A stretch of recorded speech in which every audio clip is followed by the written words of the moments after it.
ድንቅ ኢትዮጵያ ጥቂት ስለ ድሬዳዋ በምስራቁ የሀገራችን ክፍል የምትገኘው ድሬዳዋ በአብዛኛው ሞቃታማ የአየር ጠባይ አላት። ከግማሽ ሚሊዮን ህዝብ በላይ በከተማዋ እንደሚኖሩ መረጃዎች ያመለክታሉ። ድሬዳዋ በባህልና በንግድ ማዕከልነቷም ትታወቃለች። የድሬዳዋ ልጆች በጣም ተጫዋቾችና ተግባቢዎች እንደሆኑ ይነገራል። በድሬዳዋ አማርኛ፣ ኦሮምኛ፣ ሶማሌኛ በስፋት የሚነገሩ ቋንቋዎች ናቸው።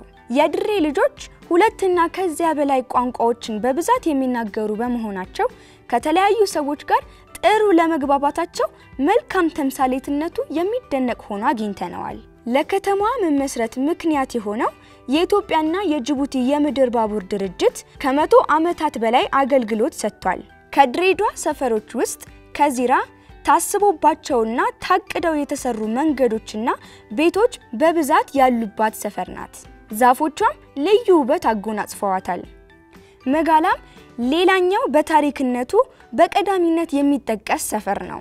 አዲስ ከተማ፣ ግሪክ ካምፕ፣ ገንደቆሬ፣ ዲፖ፣ ሳቢያን፣ ለጋሃሬ፣ ኮኔል፣ ቀፊራ የተባሉ ማራኪና ታሪካዊ ገጽታ ያላቸው ሰፈሮች በድሬዳዋ ይገኛሉ።